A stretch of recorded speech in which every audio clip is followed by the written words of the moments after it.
ঘরে ঘরে দুর্গ গড়ে তোলো। তোমাদের যা কিছু আছে তাই দিয়েই শত্রুর মোকাবেলা করো। করতে হবে শত্রুকে ধ্বংস। মনে রাখবে, রক্ত যখন দিয়েছি, রক্ত আরো দেব। এদেশের মানুষকে মুক্ত করেই ছাড়বো ইনশাআল্লাহ। কে বলছেন? শেখ মুজিবুর রহমান। মুজিবুর রহমানকে যখন গৃহবন্দী করে রাখা হলো, অন্তরীণ করে রাখা হলো, সেই সময় লাখো লাখো বাংলার মানুষ একতাবদ্ধ হয়ে জয় বাংলা, জয় বঙ্গবন্ধু, তোমার আমার ঠিকানা, পদ্মা মেঘনা যমুনা, বীর বাঙালি, অস্ত্র ধরো, বাংলাদেশ স্বাধীন করো।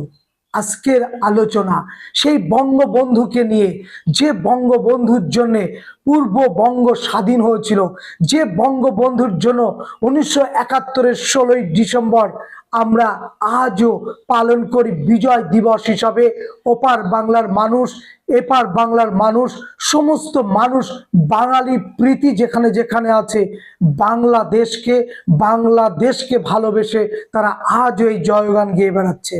আমরা আলোচনা করব ষষ্ঠ অধ্যায়ের 4th সেমিস্টারের মুজিবনগর সরকার টিকা। এই সরকারের টিকা পড়তে গিয়ে যে উক্তিগুলো আমি করলাম সবই বঙ্গবন্ধুর উক্তি, এবং বঙ্গবন্ধুর জন্য উক্তি করা হয়েছিল। জয় বাংলা, জয় বঙ্গবন্ধু, তোমার আমার ঠিকানা, পদ্মা মেঘনা যমুনা, বীর বাঙালি, অস্ত্র ধরো, বাংলাদেশ স্বাধীন করো। 25 বছর মানুষ দেখেছে পাকিস্তানকে, 25 বছর মানুষ দেখেছে পাকিস্তানকে। বাংলাদেশ মনে হচ্ছিল পাকিস্তানের একটা উপনিবেশ। উপনিবেশ আমরা যে অর্থে বুঝি, একদম রাজনৈতিক, সাংস্কৃতিক, অর্থনৈতিক সমস্ত দিক থেকে বাংলাদেশকে পঙ্গু করে দিচ্ছিল পাকিস্তান রাষ্ট্র। 25 বছর ধরে বাংলাদেশকে তিল তিল করে রাজনৈতিক অধিকার হরণ করে, স্বাধীনতাকে ধ্বংস করে, গণতান্ত্রিক প্রজাতন্ত্র সরকার প্রতিষ্ঠা করতে না দেয়া, স্বায়ত্তশাসন না পাওয়ার যন্ত্রণায় বাংলাদেশ যখন হাহাকার করছে, ঠিক সেই সময় আমাদের ভারতের অবশ্যই ইন্দিরা গান্ধী এবং ভারত সরকার তার পাশে দাঁড়িয়েছিল। চীন বিরোধিতা করেছিল মার্কিন যুক্তরাষ্ট্র, তবুও কিন্তু বাংলাদেশের পিছু ছাড়েনি, সাহায্যের হাত থেকে নিজেদের হাত গুটিয়ে আনেননি এই ভারতবর্ষ। মুজিবনগর এই সরকার প্রতিষ্ঠার সঙ্গে সঙ্গে আমরা অবশ্যই আমাদের ভারতের যে তাদের সহানুভূতিশীল দৃষ্টিভঙ্গি, সেটা কিন্তু আমরা ভুলে যাব না। 25 বছরের চিত্রটা স্পষ্ট করে বুঝলে, ব্যাখ্যা করলে দেখা যায় বাংলাদেশ থেকে সমস্ত দিক থেকে পঙ্গু করে রেখেছিল। অথচ বাংলাদেশের সংস্কৃতি, বাংলাদেশের খাদ্য খাবার, বাংলাদেশের ভাষা, বাংলাদেশের সমস্ত আদব কায়দাটাই পাকিস্তান বিরোধী ছিল। পাকিস্তান শুধু ধর্মের দোহাই দিয়ে বাংলাদেশকে নিজের কাছে করে নিয়ে আলাদা পাকিস্তান দেশটির সৃষ্টি করলো, ভারতবর্ষকে বিচ্ছেদ করে। বাংলাদেশ শান্তিতে কিন্তু ঘুমাতে পারেনি। বাংলাদেশ পাকিস্তান প্রীতি দেখিয়ে, ভাষা ভিত্তিক প্রীতি দেখিয়ে, ধর্ম ভিত্তিক প্রীতি দেখিয়ে বাংলাদেশও কিন্তু শান্তিতে শয়নে ঘুমাতে পারেনি। বাংলাদেশেও কিন্তু নেমে এসেছিল অকাল বর্ষণ। বাংলাদেশের জনগণ, বাংলাদেশের মা মানুষের ইজ্জত ধর্ষণ, লুণ্ঠন, দাঙ্গা, হত্যা, রাহাজানি কি না হয়নি? কে করেছে? সেই মুসলিম রাষ্ট্র করেছে, যে মুসলিম করে বাংলাদেশকে আলাদা রাষ্ট্রের মধ্যে ঢুকিয়ে দিয়ে তাদেরকে আলাদা করলো এবং সেখানে উপনিবেশ বিস্তার করলো পাকিস্তান। এই ইতিহাস কিন্তু আমাদের সবারই জানা। আজকে মুজিবনগরটা আমরা পড়বো, একদম যা লিখে দিয়েছি বোর্ডে, যা বোর্ডে লিখেছি এইটুকু যদি তোমরা লিখে আসো, 4-এ 4 পাবে। এটা যদি 3-এ আসে 3-এ 3, 4-এ যদি আসে 4-এ 4 পাবে। শুধুমাত্র এইটুকুই খাতাতে লিখে এসো। তোমাদের যে বইটা বেরিয়েছে পর্ষদ যে নমুনা প্রশ্ন, সেখান থেকে যে প্রশ্নগুলো গুরুত্বপূর্ণ আমরা সেই ভিডিওগুলো এখন থেকে এক এক করে দেব। অবশ্যই এই চ্যানেলটা তোমরা ফলো করবে। দেখো, প্রথমে লিখেছি মুজিবনগর সরকার, বা প্রশ্ন আসতে পারে কি কারণে মুজিবনগর সরকার প্রতিষ্ঠা হয়েছিল, প্রশ্ন আসতে পারে। কি লিখবো? প্রথমে উত্তরে সবার আগে লিখবো যে কোন সময়কালে এই মুজিবনগর সরকার প্রতিষ্ঠা হয়েছিল।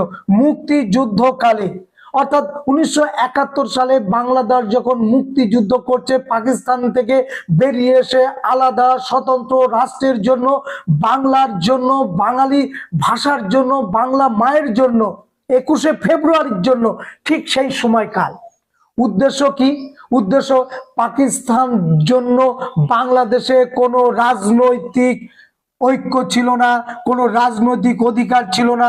সেই রাজনৈতিক শূন্যতা পূরণ করবার জন্য এই সরকার প্রতিষ্ঠার প্রয়োজন হয়েছিল।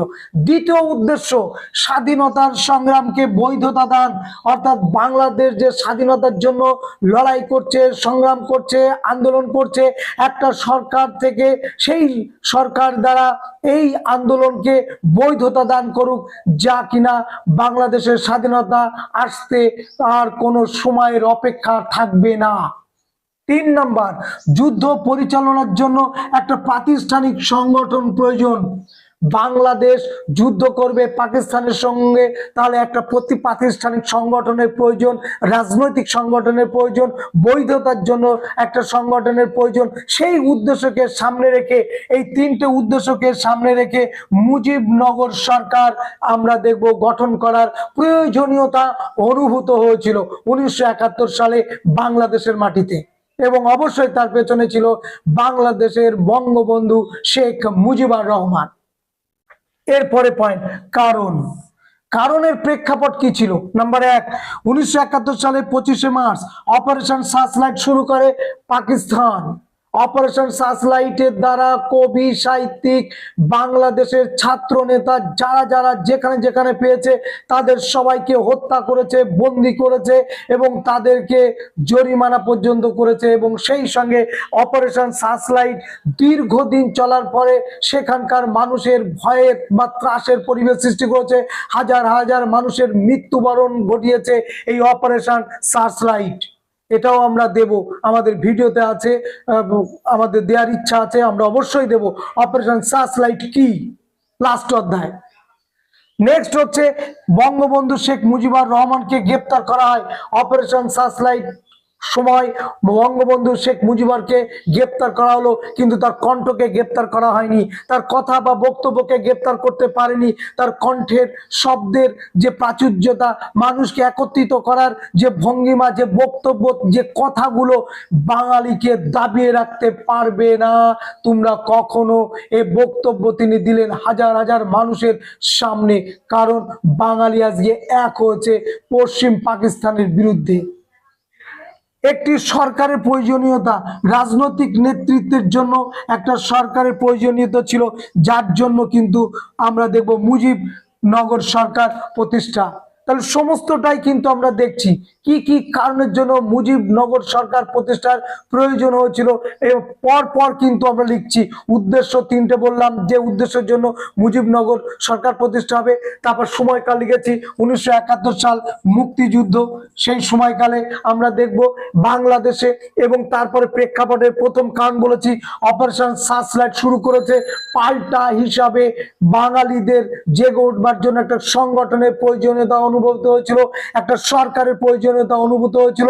তার জন্যই কিন্তু মুজিবনগর প্রতিষ্ঠা, সরকার প্রতিষ্ঠা। নেক্সট, শপথ গ্রহণ। কি শপথ গ্রহণ করা হয়েছিল? মনে রাখবে, যখন শপথ গ্রহণ করা হচ্ছে তখন কিন্তু বঙ্গবন্ধুকে কিন্তু তারা গৃহবন্দী করে রেখেছে, বঙ্গবন্ধুকে কিন্তু জনমানসে আসতে দেয়নি। যেমন 1942 সালে ভারত ছাড়ো আন্দোলনের সময় আমরা দেখেছিলাম যে 1942 সালে 8ই আগস্ট রাত 12টার সময় বল্লভভাই প্যাটেল, জওহরলাল নেহরু, মহাত্মা গান্ধীকে পুনার আগা খা প্রাসাদে বন্দি করে রেখেছিল, যাতে জনগণের সঙ্গে তাদের সংযোগ না ঘটে, বঙ্গভঙ্গ বা ভারত ছাড়ো আন্দোলনটা যাতে জোরদার না করতে পারে, এটা যাতে ধ্বংস হয়ে যায়। কিন্তু আমরা কি দেখলাম? জনগণের কাছে সেই সময় ঘোষণা করেছিলেন, যেমন বঙ্গবন্ধু ঘোষণা করেছিল যার কাছে যা অস্ত্র আছে নিয়ে রাস্তায় নেমে পড়ো, ঠিক একই রকম স্লোগান দিয়েছিলেন মহাত্মা গান্ধী 42-এর আন্দোলনের সময়, যে যার কাছে যে অস্ত্র আছে সেটাকে নিয়ে তোমরা এই শত্রু শয়তানকে তোমরা দমন করো এবং এই শত্রু সরকারকে তোমরা ধ্বংস করো। এবং এটা আমাদের করতে হবে, তার জন্য যদি মৃত্যুবরণ করতে হয় করবো, ডু অর ডাই। ঠিক এখানেও আমরা দেখব যে স্বাধীনতার শপথ গ্রহণ করবে কারা? আওয়ামী লীগের প্রথম সারির নেতৃত্বরা কি বঙ্গবন্ধু শেখ মুজিবুরের গ্রেপ্তারের পর আওয়ামী লীগের প্রথম সারির নেতৃত্ব শপথ গ্রহণ করছে 10ই এপ্রিল 1971 সাল। সেই শপথে একটা অস্থায়ী সরকার গঠনের কথা বলে দিয়েছে। অস্থায়ী সরকার, যেহেতু এখনো পাকিস্তানের কোলের মধ্যে রয়েছে, পাকিস্তানের পক্ষে রয়েছে, তাই অস্থায়ী সরকারি প্রতিষ্ঠা করেছিল। ভারতবর্ষেও আমরা দেখব জওহরলাল নেহরুর নেতৃত্বে একটা অন্তর্বর্তী সরকার গঠন করা হয়েছিল ব্রিটিশের বিরুদ্ধে। সেম দেখব যে এখানেও ব্রিটিশ এই পাকিস্তানের বিরুদ্ধে এরা আওয়ামী লীগ তারা কিন্তু একটা অস্থায়ী সরকার প্রতিষ্ঠা করবে। নেক্সট হচ্ছে স্বাধীনতা সার্বভৌমত্ব ঘোষণা করে দিল বাংলাদেশের এই অস্থায়ী সরকার। স্বাধীনতা ও সার্বভৌমত্ব ঘোষণা করে দিল 11ই এপ্রিল 1971 সাল এবং কুষ্টিয়া জেলার মেহেরপুর মহকুমার বৈদ্যনাথ তলার আম্রকাননে, বর্তমানে যার নাম মুজিবনগর, সেইখানে তারা এই শপথ গ্রহণ করেছিল। বোঝা গেল কি বললাম? তাহলে এই পয়েন্টে শপথ গ্রহণের পয়েন্টে এই 3টে লাইন, কারণের মধ্যে 3টে লাইন, উদ্দেশ্যের মধ্যে 3টে লাইন এবং সময় কোথায় কত সালে সেটা তোমরা লিখে দেবে। এইটা লিখার পর আর কি লিখলে স্যার এটা কমপ্লিট হবে? আর একটা জিনিস যেটা লিখলে কমপ্লিট হবে সেটা হচ্ছে কাঠামো, অর্থাৎ এই সরকার যে গঠন করা হয়েছিল, যে সেই সরকারের প্রধান কারা কারা ছিল। সরকার যে গঠন করা হলো সেই সরকারের প্রধান কে কে হয়েছিল? যেমন 42-এর আন্দোলনের সময় সারা ভারতবর্ষব্যাপী স্বাধীন সরকার প্রতিষ্ঠা হয়েছিল। উড়িষ্যার তালচের, আমাদের বাংলার তমলুকে তোমরা জানো, আসামের নওগাঁ, উত্তরপ্রদেশের বালিয়া প্রভৃতি স্থানে স্বাধীন সরকার প্রতিষ্ঠা হয়েছিল। ঠিক তেমনি এই যে অস্থায়ী সরকারটা প্রতিষ্ঠা হলো, এই যে মুজিবনগর সরকার যে প্রতিষ্ঠা হলো, এই সরকারের কে কোন দায়িত্বে থাকলো? দেখো, বঙ্গবন্ধু তখন কিন্তু গৃহবন্দী থাকা অবস্থায় তাকেই কিন্তু রাষ্ট্রপতি ঘোষণা করে দিয়েছিল এই অস্থায়ী সরকার, যে রাষ্ট্রপতি হবে শেখ মুজিবুর রহমান বঙ্গবন্ধু, উপরাষ্ট্রপতি হবেন সৈয়দ নজরুল ইসলাম, প্রধানমন্ত্রী হবেন তাজ উদ্দিন আহমেদ, পররাষ্ট্রমন্ত্রী হবেন খন্দকার মোস্তাক আহমেদ, অর্থ শিল্প ও বাণিজ্য মন্ত্রী হবেন এম মনসুর আলী এবং স্বরাষ্ট্র ত্রাণ ও পুনর্বাসন মন্ত্রী হবেন AHM কামারুজ্জামান। এইটা লেখাও পর এইটা লেখা এবং এইটা লেখার পর এইটা লেখা, তুমি যেভাবে লেখো না কেন এইটা নামিয়ে আসতে পারলেই তোমাকে কিন্তু 4-এ 4 বা এটা যদি 3 আসে 3-এ 3 এবং 4 আসলে 4-এ 4 কমপ্লিট হবে। এইভাবে সমস্ত পর্ষদ নমুনার যে গুরুত্বপূর্ণ প্রশ্নগুলো আছে সব দিতে পারবো না, সময় কম। যে প্রশ্নগুলো আছে আমরা এক এক করে ভিডিওতে তোমাদের সামনেই তুলে ধরবো। আর সেই সঙ্গে বলে রাখি, ক্লাস 10-এর অনলাইন ক্লাস 2026 এবং 27-এ শুরু করে দিয়েছি। যদি তোমাদের পরিচিত কোনো ভাই বোন থাকে অবশ্যই যোগাযোগ করবে হোয়াটসঅ্যাপে, এবং আমরা এই ক্লাসটা কিন্তু শুরু করে দিয়েছি জানুয়ারি মাস থেকে।